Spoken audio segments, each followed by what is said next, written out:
코로나19 바이러스 지금 이제 우리나라에서는 많이 수그러집니다. 4월달이 가기 전에 우리나라에서 코로나 바이러스 종식 선언이 있었으면 좋겠어요.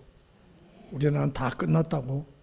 그래서 우리나라뿐만 아니라 세계 모든 사람들이 희망을 가졌으면 좋겠어요. 미국은 지금 엄청난 숫자가 죽어요. 지금 어쩔 줄을 몰라 합니다. 이번 이 사태를 보면서 세상 사람들이 돈이면 다 된다고 그랬는데 돈으로도 할 수 없는 일이 있구나 하는 생각을 다시 한번 해봅니다. 돈이 없어 저들이 바이러스를 못 이기는가요? 근데 우리나라는 그들에 비하면 힘이 없는 나라지만 하나님께서 지혜를 주셔서 이렇게 빨리 벗어나게 하신 걸 감사합니다. 하나님께서 왜 우리 한국을 이렇게 사랑하실까요? 이유는 하나입니다. 바로 대한민국이 세계에서 가장 많이 선교하는 나라입니다. 숫자로 봐서는 미국이 많다 그러지만 미국은 우리보다 몇십 배 더 잘 살잖아요. 숫자도 많고. 거기에 비하면 우리가 더 많이 한 거예요. 그래서 우리는 세계 선교의 1등 국가입니다. 그래서 하나님께서 어찌 이런 나라를 외면하시겠어요? 그래서 저는 하나님이 이뻐하실 일이 있었구나 라는 생각을 해봅니다. 이 세상 그 누구도 자기 스스로 오고 싶어서 왔다가 자기 마음대로 살다가 가고 싶을 때 떠난 사람은 아무도 없습니다.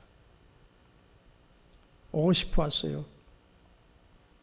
내 부모를 내가 정해서 오고 싶은 때에 왔냐고요. 그렇지 않아요. 우리는 전혀 모르는 상태에서 하나님께서 우리를 세상에 보내신 거예요. 김씨로, 박씨로, 이씨로, 황씨로 우리도 모르는 사이에 그렇게 성씨를 정해서 보내신 거예요.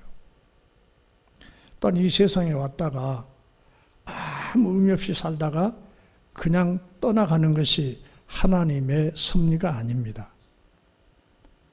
세상 모든 사람들은 하나님의 계획 속에서 왔습니다. 그리고 하나님의 말씀 속에 살다가 가게 되어 있는 겁니다.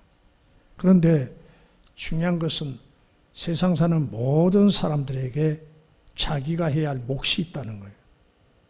그냥 일하고 밥 먹고 그냥 집 짓고 그렇게 살다가 그냥 어느 날 가는 게 아니라 하나님께서 우리를 세상에 보내실 때는 각 사람에게 무엇을 하라고 하는 그런 사명을 다 부여해 주셨다, 그런 말씀입니다.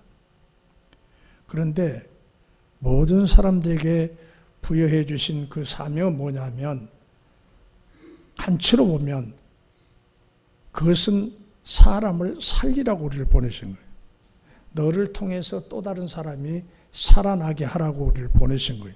다시 말하면 복음 전하는 그 사명을 우리에게 다 허락하신 거예요. 그런데 세상 사람은 그걸 모르고 삽니다. 부자면 부자대로 그 부를 통해서 가난한 이웃을 돕고 그래서 그들을 주님께로 인도하는 일을 하라고 부자 만들어 주신 거예요. 남다른 어떤 내가 재능이 있으면 그 재능을 통해서 자기를 유익하게 하는 것이 아니라 다른 사람을 유익하게 해서 그 사람이 예수를 믿고 구원받게 하시려고 그 사람에게 재주를 준 거예요. 우리가 가지고 있는 모든 재능과 물질과 건강과 이런 모든 것은 하나님께서 그것을 통해서 사람을 주님께로 인도해 오라, 그겁니다. 지난 시간에 이어 오늘도 사울의 삶의 여정을 살펴보면서 복음 전파를 위해 생명을 저당 잡히는 그 사울의 모습을 본받고 우리도 그 길을 갈 수 있기를 간절히 소원합니다. 23절 한번 볼까요? 여러 날이 지나며 유대인들이 사울 죽이기를 공모하더니 그랬습니다. 여기서 여러 날은 자그마치 3년의 기간을 말합니다. 갈라디아서 1장 17절 보면 그 기간이 3년임을 알게 됩니다. 여기서 보면 여러 날 지나니까 며칠 지나고가 아니라 3년이라는 세월이 흘러갔다, 그런 말입니다. 거기 갈라디아서 1장에 보면 이렇게 기록되어 있습니다. 또 나보다 먼저 사도된 자들 만나려고 에루살렘으로 가지 아니하고 아라비아로 갔다가 다시 다메섹으로 돌아갔노라. 이 아라비아에서 3년을 지냈다 그런 말이에요. 자신에게 맡겨진 사역을 본격적으로 시작하기에 앞서 먼저 하나님과 깊은 교제를 통하여 내적으로 충만해지는 시기가 3년이었다 그런 말이에요. 누가요? 사울이요. 사울이 다메섹에서 예수님 만나고 아나니아를 통해서 안수받고 눈에서 비늘 같은 것이 벗어지고 보게 되고 먹고 건강해졌어요. 그 시로 바로 가서 예수가 그리스도다 그렇게 전하지 않았다는 겁니다. 3년 동안 그는 묵상의 시간을 보냈어요. 3년 동안 주님과 교제를 가졌다 그런 말입니다. 여러분 오늘 부활절입니다. 부활절 여러분 잘 알다시피 예수님께서 무덤에 장사 지내다가 이제 열린 무덤을 통해서 부활하셨어요.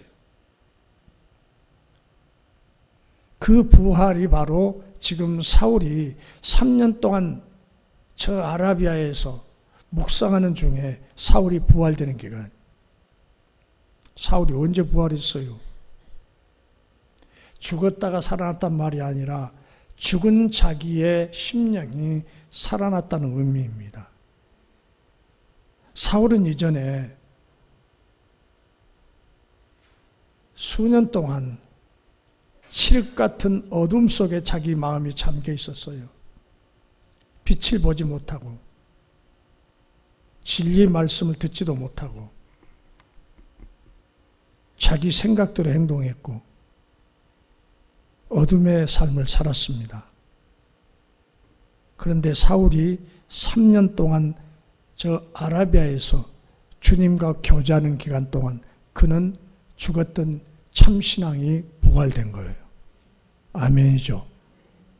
예수 그리스도에 대해서 정확히 모르고 있었는데 이제 예수에 대해서 알게 된 겁니다. 부활된 겁니다. 우리는 해년마다 한 번씩 부활절을 맞이하게 됩니다. 부활절은 언제로 정해졌습니까? 4월 들어서 첫째 만월이 끝난 그 다음 주일이에요. 지금 밝은 달 만월이 지났죠. 슈퍼문, 이번에 슈퍼문이었어요. 그 지났죠. 그 만월이 지난 다음에 첫째 주일이에요. 오늘이란 말이에요. 그러니까 매년 부활절은 날짜로 며칠씩 차이가 납니다. 음력을 가지고 따지니까. 자, 그런데 우리가 매년 한 번씩 부활절을 맞이하지만 이 부활절이 우리 평생에 수십 번 맞이한들 그게 무슨 의미가 있겠어요? 중요한 것은 이 부활절 날 우리의 신앙이 부활해야 됩니다. 죽었던 신앙이, 시들시들한 신앙이 부활해야 돼. 우리의 충성이 부활돼야 돼. 우리의 순종하는 마음들이 부활돼야 돼. 그저 부활절 날 무덤문을 박차고 살아나셨다고 예수님 찬양하는 걸로 끝나버리면 그 부활은 우리와 아무 의미가 없습니다. 여러분의 죽은 심령이 살아나야 돼요. 그것이 참 부활입니다. 여러분이 진정으로 여러분의 사역을 통해서 많은 열매를 맺기 원한다면 반드시 여러분의 심령이 부활해야 할 것이고 내적인 충만함이 있어야 돼요. 주님을 향한 충만함이 있어야 돼요. 그래야 우리가 열매를 맺습니다. 냉랭한 마음 갖고는 절대 우리가 귀한 열매를 맺을 수가 없습니다. 24절을 봅니다. 그 계교가 사울에게 알려지니라. 그들이 그를 죽이려고 밤낮으로 성문까지 지키거늘. 지금 사울을 죽이려고 성문까지 지켰으니 꼼짝없이 죽은 겁니다. 그런데 중요한 것은 하나님은 사명 있는 자는 결코 죽이지 않습니다. 할렐루야. 여러분 지금 몸이 병들었습니까? 그래 죽을 것 같은 생각이 듭니까? 그러나 하나님은 여러분에게 맡기신 사명을 감당할 때까지는 죽이지 않습니다. 우리 하나님께 계획하신 이상 그 어떤 사악하고 간교한 계획도 하나님의 계획을 방해할 수 없습니다. 아무리 치밀하게 계획하고 아무리 많은 수단을 동원해도 그것으로 하나님의 계획을 무산시킬 수 없다는 얘기입니다. 여러분 민수기서 22장과 24장 보면 저 모압 왕 발락이 이스라엘에 있는 발람 선자를 유혹해가지고 네가 여기 와서 우리나라에 와서 저 이스라엘 백성을 저주해주면 내가 달라는 대로 다 주겠다. 벼슬도 주고 물질도 네가 원하는 대로 다 줄게. 와서 이스라엘 좀 저주 좀 해달라고 그랬어요. 근데 하나님은 그 저주를 막으셨어요. 오히려 발람 선자로 하여금 이스라엘을 축복하게 만듭니다. 그래 발락의 계획은 무산되죠. 그뿐입니까? 에스더 3장과 9장에 보면 우리 지금 새벽 예배 때 공부하고 있는데 저 하만이라는 아말렉 족속 하만이라는 사람이 이스라엘 백성들을 그렇게 미워한 거예요. 그래서 이스라엘 백성을 한날 한시에 다 죽여버리자고 지금 왕에게 뇌물을 바쳐가지고 그렇게 하도록 했어요. 근데 하나님께서는 그 하만의 계결을 물거품 만듭니다. 그래서 모르드게를 달려고 23m나 되는 높은 망대를 세워놨는데 거기에다가 하만을 목 달아버립니다. 그것이 하나님의 계획이에요. 아무리 악한 꾀를 부려서 하나님 백성들을 해하려고 하지만 하나님은 하나님의 방법대로 그것을 막아버리십니다. 화가 변해서 오히려 복이 되게 하신 거예요. 그래서 하나님의 섭리는 그 누구도 거역할 수가 없는 것입니다. 이 땅의 모든 일들이 겉으로 보기에는 악이 승리하는 것 같아요. 악인들이 더 잘된 것 같아. 또한 하나님께서 약속하신 회복과 구원이 이루어지지 않은 것처럼 보여요. 그러나 결국에는 하나님의 뜻대로 이루어진다는 사실을 믿으시길 바랍니다. 세상은 절대로 세상 뜻대로 흘러가지 않습니다. 악한 자들의 악한 그 계획을 이용해서라도 하나님 그걸 도구로 삼으서라도 하나님의 뜻을 이루어 가신다는 말씀입니다. 이번에 유행하고 있는 코로나19 바이러스로 수많은 사람들이 죽고 지금 고통 가운데 있습니다. 이럴 때 너나 할 것 없이 세계 모든 나라 백성들이 힘을 모아서 하나님 앞에 기도해야 돼요. 하나님 외에는 이 일을 해결할 분이 안 계십니다.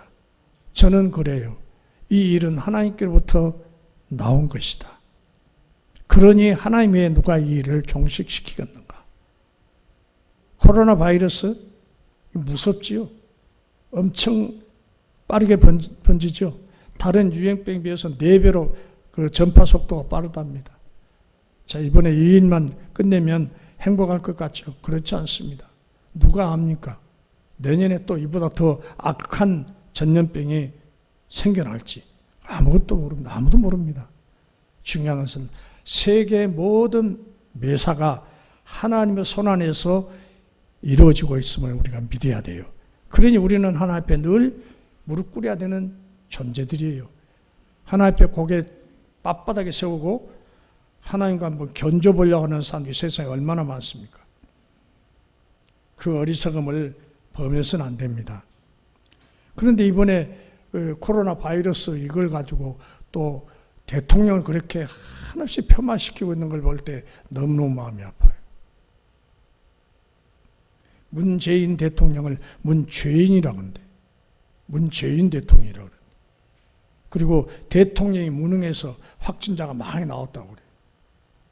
모르겠어요. 그런 말들이 이번 선거에 영향을 끼치는지 모르겠어요. 그걸 안 했으면 좋겠어요. 저는 문재인 대통령과 이만큼의 연관도 없는 사람입니다. 우리 삼촌도 아니고 우리 친척도 아니고 그러지만 저는 목사의 양심으로 문재인 대통령을 존경합니다.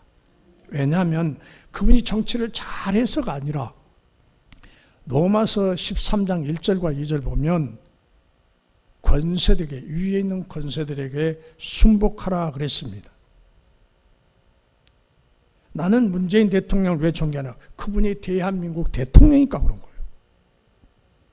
앞으로 누가 대통령이 되든지 간에 저는 역시 그 대통령을 존경하고 사랑할 겁니다.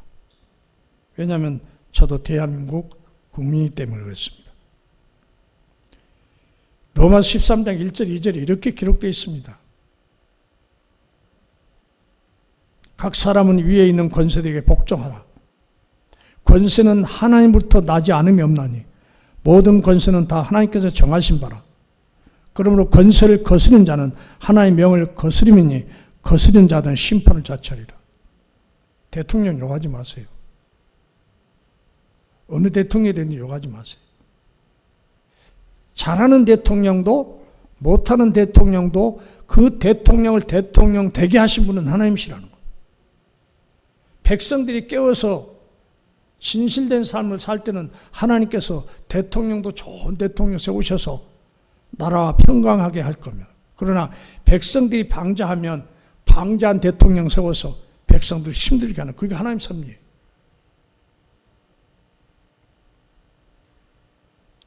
저희 가까운 지금 친척 중에 한 사람이 대통령을 그렇게 욕을 해요. 저는 좀 통화를 안 합니다. 하면 내가 화가 나니까. 그 사람이 믿는 사람이에요. 남편은 장로예요. 부부가 합세해가지고 대통령을 그렇게도 욕을 해요. 그러면서 다른 목사를 그렇게 찬양을 해. 믿든지 믿지 아니하든지 모든 사람이 그 아무개 목사를 향해서 지금 좋지 않은 감정을 보고 있어요. 지금 감옥에 들어가 있잖아. 근데 그 목사는 이렇게 보는 거예요. 그건 잘못된 겁니다. 저는 누구를 편들어서 하는 게 아니에요. 예수 믿는 사람들은 하나님 말씀대로 살아야 돼요. 위에 있는 권세에 저항하고 욕하고 하는 것은 그 사람을 세우신 하나님을 욕한 거예요. 뭐라고 했습니까? 심판을 자취하리라. 스스로가 심판을 지금 받게 만든 거예요. 자기 스스로가. 악한 영은 이번 사태를 더 악하게 몰고 가려 하지만 우리 하나님은 선하신 손길을 진노 가운데서도 세상 만민을 향하여 긍휼을 베풀고 계십니다. 이사야 30장 26절을 한번 보겠습니다. 제가 말씀 읽습니다.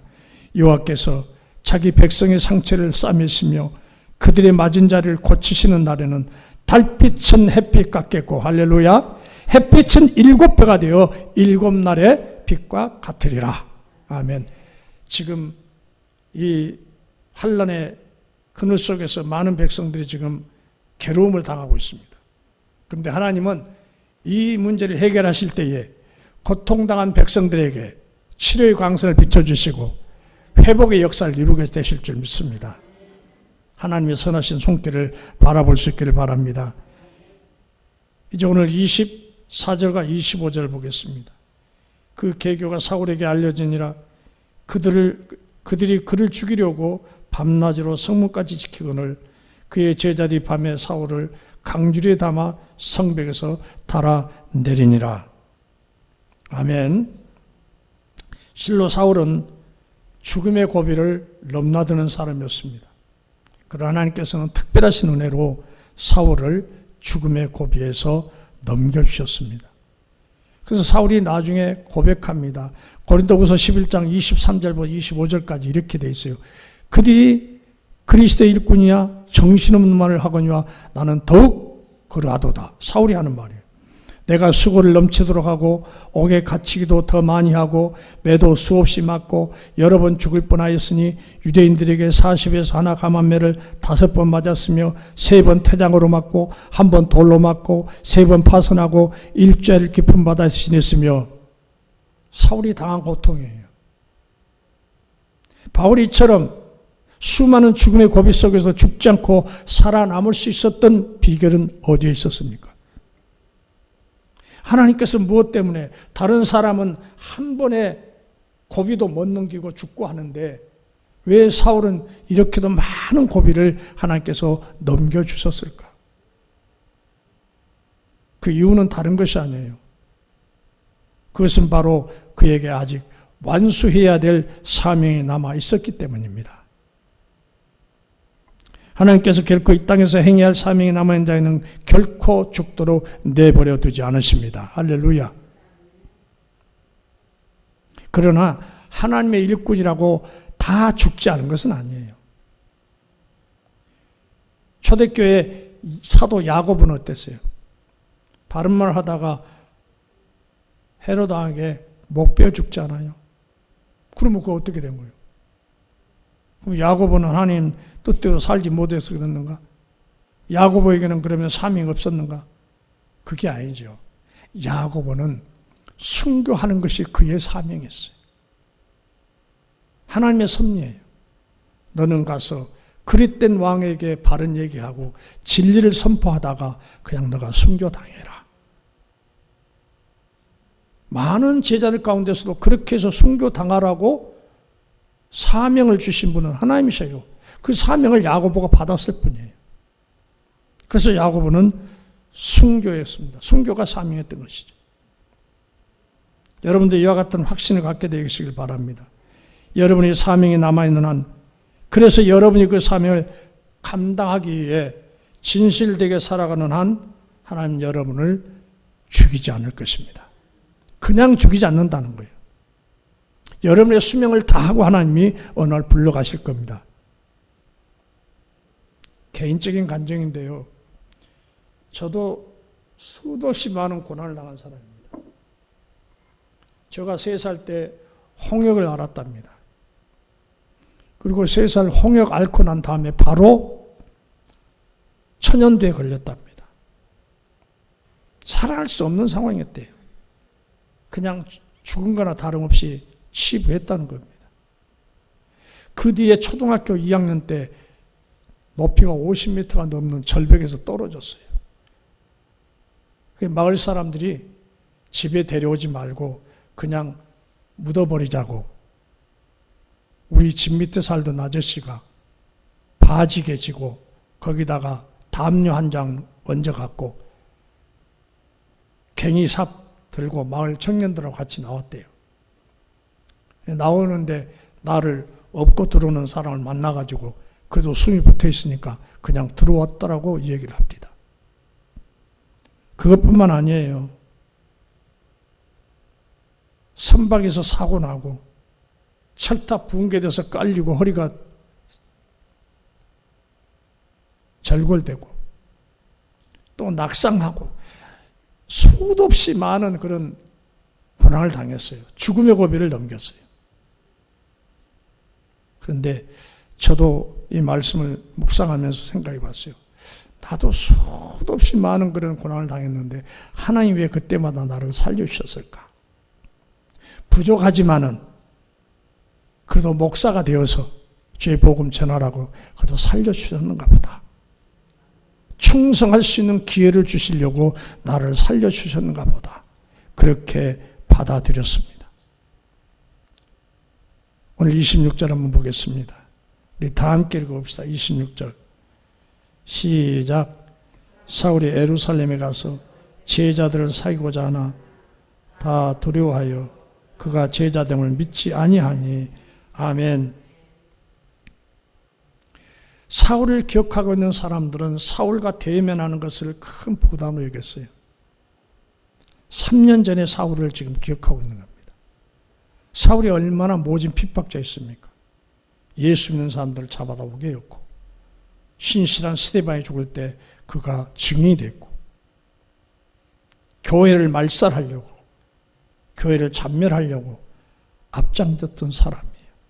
그런 사울만을 기억했던 예루살렘에 있는 많은 성도들은 그 사울을 만나려고조차 하지 않았습니다. 사울이 완전히 기가 꺾인 거 아니에요. 자기가 지은 죄가 허물이 너무 크고 놀랍긴 하지만 그래도 주를 만나고 주의 복음을 전하려고 하는데 아무도 자기를 인정해 주지 않아요. 오히려 많은 성도들에게는 사울의 존재는 교회의 핍박자고 살인자로밖에는 여겨지지 않은 겁니다. 그런데 27절에 보면 구브로 사람 바나바가 등장하면서 예루살렘 성도들과 사울과의 관계가 개선되는 것을 알 수 있습니다.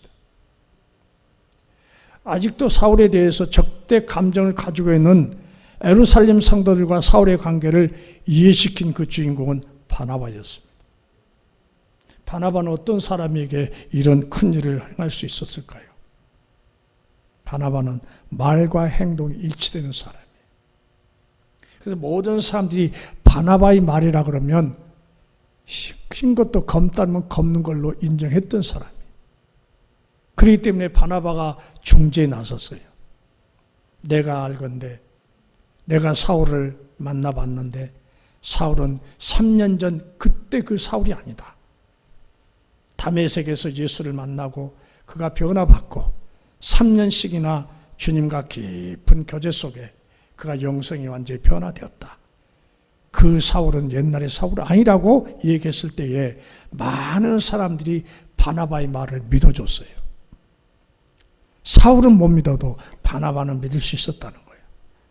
저와 여러분이 그런 사람 되어야 될 것 같습니다.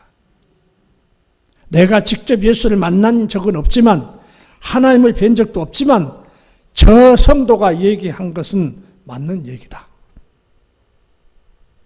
당신 말이라면 내가 믿을 수 있겠소. 그런 성도가 되어야 될 줄 믿습니다.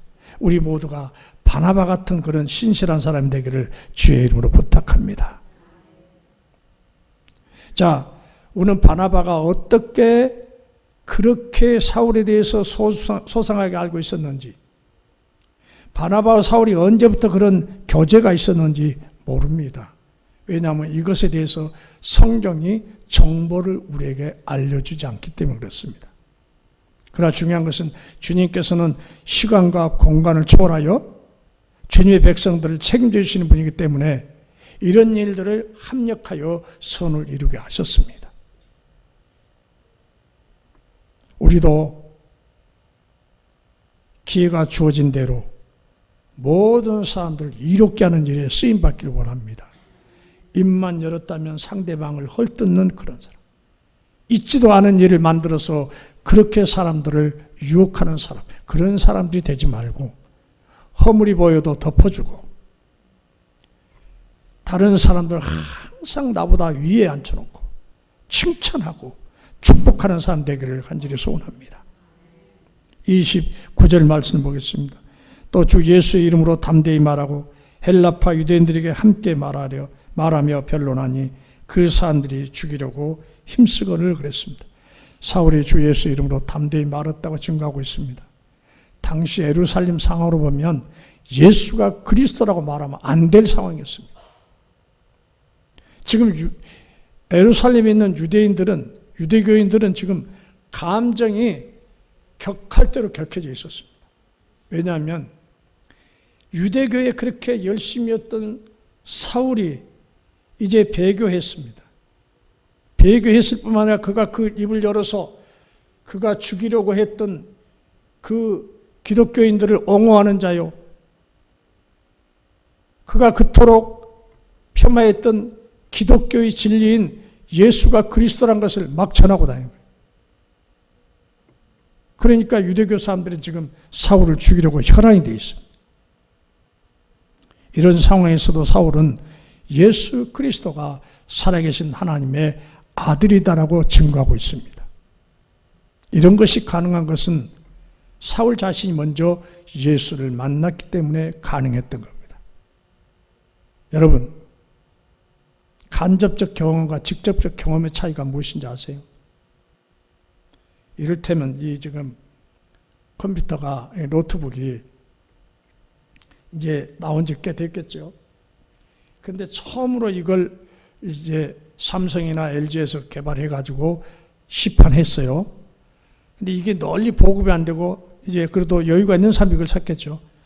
이것을 만져보고 사가지고 사용하는 사람하고 또 그것이 있다라고 간접적으로 얘기 듣는 사람하고 나중에 증거하는 자리에서는 상황이 달라집니다.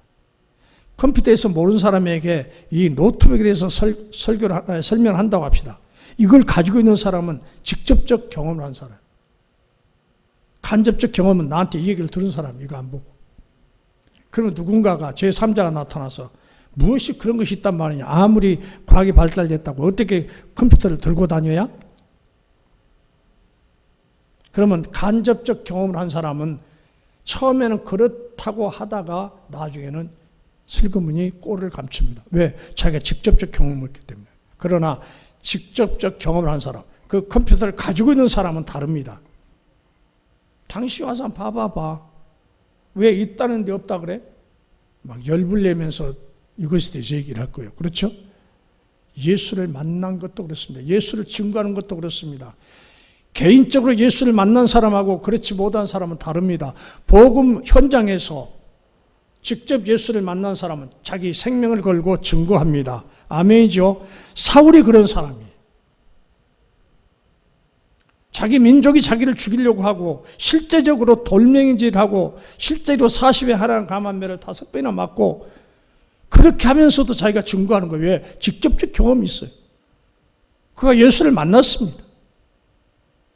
저와 여러분이 복음을 힘있게 전가지 못한 것은 바로 경험적인 문제예요. 여러분이 말씀을 통해서 혹은 설교를 통해서 혹은 기도 중에 혹은 찬송 중에 예수를 만났다면 만난 것만큼만 내가 경험한 것만큼만 전하게 돼 있어요. 그래서 여러분이 늘 주님과 깊은 교제를 나눠야 됩니다. 그래서 그 주님을 확실하게 만나야 됩니다. 부활하신 주님을 확실하게 만나야 됩니다. 그래야 여러분의 복음 전하는 증거의 강도가 높아질 겁니다.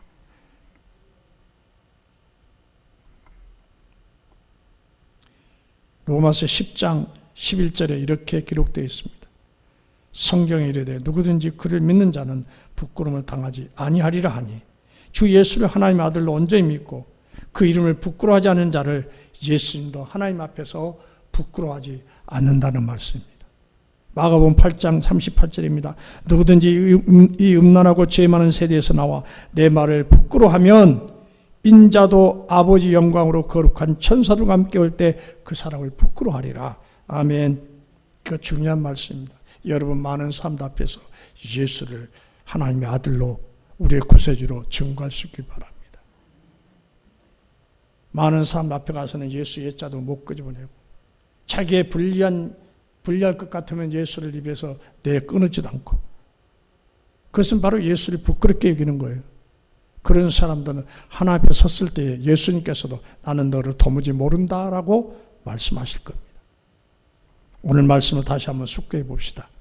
사울은 회심 전에는 어느 것 하나 무엇 하나 아쉬움이 없었던 사람입니다. 기세가 등등했던 사람입니다. 그런 그가 이제 회심 이후에는 도망자가 되었습니다.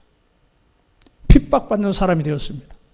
예수가 그리스도라는 그 고백으로 말미암아 가진 핍박과 그 쫓김의 소용돌이 속에 빠져버렸어요. 사울이 그 고통과 핍박으로부터 자유하려면 돌아서면 되는 겁니다. 예수가 그리스도가 아니라고 말하면 됩니다. 그러나 사울은 다메섹에서 만난 예수님을 배반하고 돌아설 수 없었습니다. 강력한 생명의 체험은 사울을 과거로 돌려놓을 수가 없었습니다. 죽음보다도 더 강렬한 주님의 만남이 사울을 완전히 바꿔놓은 겁니다. 저와 여러분도 그런 경험이 있어야 합니다. 생명까지도 내놓겠다는 그런 믿음으로 우리가 나가야 합니다. 그래야 이 교회가 변화를 받을 수 있습니다. 금년에도 그렇게 해야만 우리 교회가 부흥의 기념비를 세울 수 있는 겁니다. 고린도후서 4장 8절과 10절 보면 사울이 복음 전도하면서 얼마나 고통을 받았으면 이렇게 고백했을 거예요. 우리가 사방으로 우겨쌈을 당하여도 쌓이지 아니하며 답답한 일을 당하여도 낙심치 아니하며 핍박을 받아도 버림받지 아니하며 거꾸로뜸을 당하여도 망하지 아니하고 우리가 항상 예수의 죽음의 몸에 짊어지면 예수의 생명이 또한 우리 몸에 나타나게 하려 합니다. 사울만큼 고난을 받은 사람은 세상에 아무도 없습니다. 예수님 말고는 사울만큼 고난받은 사람은 없어요. 여러분과 저는 어떤 경우에도 어떤 어려움 속에서도 주 예수 이름을 부끄러워하지 않기를 원합니다. 아무리 큰 핍박이 닥쳐도 믿음의 길을 떠나지 않기를 간절히 소원합니다.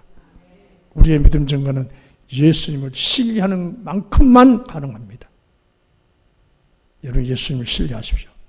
예수님 우리를 사랑하시되 끝까지 사랑하십니다. 우리도 예수를 믿되 세상 끝날까지 믿고